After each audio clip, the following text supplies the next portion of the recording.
Hello dear students, welcome back to our channel. और इस video lecture में हम लोग प्रश्नावली 7A के प्रश्नोत्तर 22, 23 और 24 को हल करेंगे, जिसका नाम त्रिभुज है। तो प्रश्नोत्तर 22 को हम लोग देखते हैं। ठीक है, प्रश्नोत्तर 22 आपका कह रहा है कि मान लीजिए कि रेखाखंड ए बी और सी डी बिंदु ओ पर इस प्रकार प्रतिच्छेदित करते हैं कि ए ओ बराबर ओ डी हो जा रहा है। ए ओ जो है, ध्यान से देखिएगा स्टूडेंट, मैं जो बना रहा हूँ ए ओ ये बराबर इसके, ध्यान से एकदम देखिएगा, और ओ बी जो है ये बराबर इसके। ठीक है, तो सीधे क्या करना है कि ए सी बराबर बी डी होगा, यानी ये बराबर ये।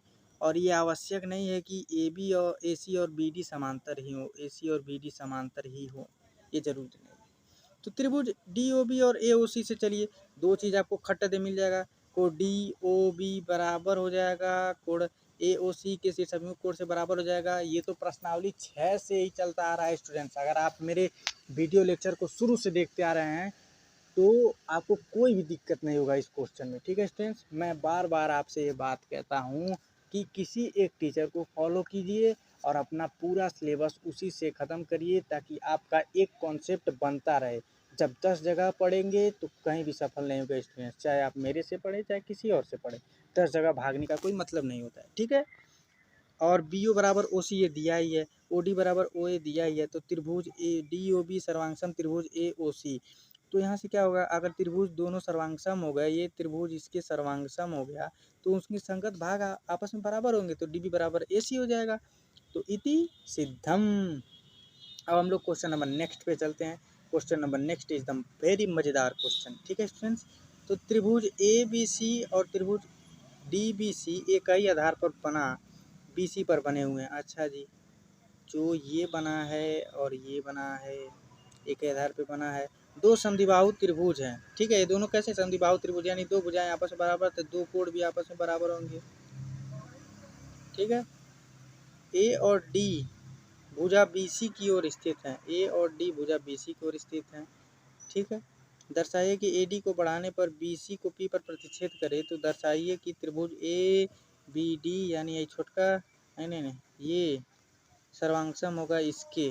ठीक है, और त्रिभुज ए बी पी ये, और इसके सर्वांगसम होगा ए सी पी के। ए पी कोण ए को दो भागों में विभाजित करता है। ठीक है, ए पी रेखाखंड बी सी का लंब समद्विभाजक है। तो पहले क्वेश्चन से हम लोग स्टार्ट करते हैं। त्रिभुज ए बी डी तथा त्रिभुज ए डी सी से चलेंगे अगर बाबू, तो देखिए क्या होगा, ये जो भुजा होगी ए सी भुजा के बराबर हो जाएगी। ठीक है, हम लोग यहाँ से चल रहे हैं, देखिए इससे, ओह रुक जाइए, ऐसे नहीं, ये ऐसे है और ऐसे है। ठीक है, इसी से चल रहे हैं, एकदम ध्यान से देखिएगा। वीडियो अगर आप लोग को साफ नहीं दिख रहा है स्टूडेंट्स, तो आप लोग वीडियो की क्वालिटी हाई करके देख सकते हैं। ठीक है, तब कोई दिक्कत नहीं होगी। तो ये बराबर हो जाएगा इसके, और ये दोनों भुजा उभयनिष्ठ हो जाएगी, ए डी बराबर ए डी, और क्या हो जाएगा, बी डी बराबर सी डी। यही हमने लिखा है यहाँ पे, देखते जाइए आप, मैं बस समझा रहा हूँ।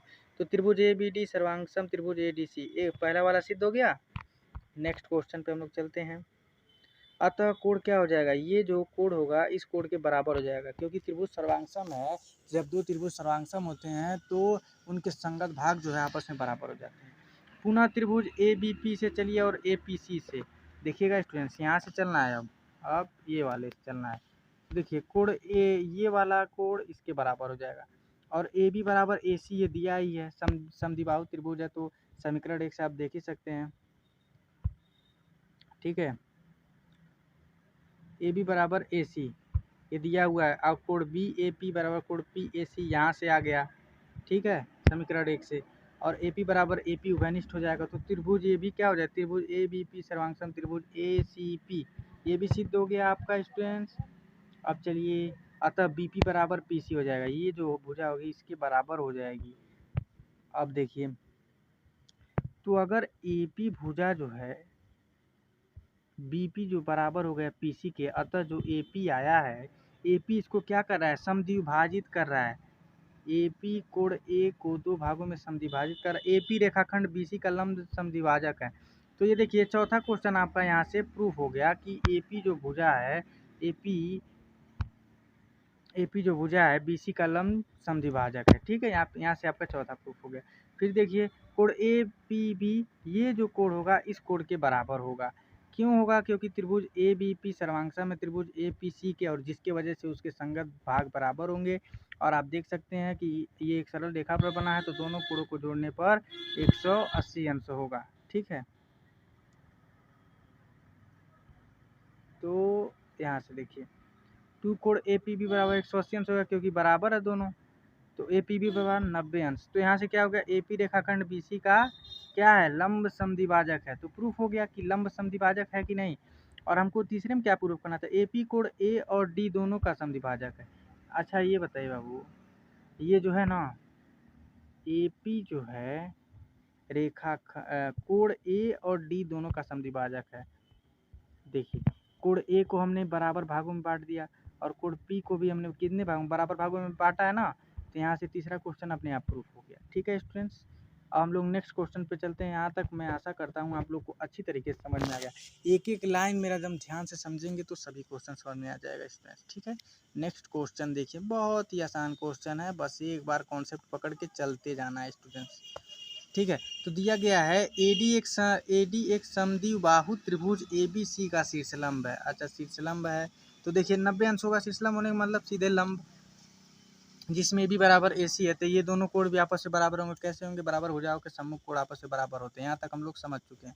ठीक है, तो देखिए त्रिभुज ABD तथा ADC से चलिए, तो AB बराबर AC दिया हुआ है, कोण B बराबर कोण C बराबर भुजाओं के सम्मुख कोण है। AD बराबर AD उभयनिष्ठ हो जाएगा, यानी त्रिभुज ये सर्वांगसम त्रिभुज ये हो जाएगा।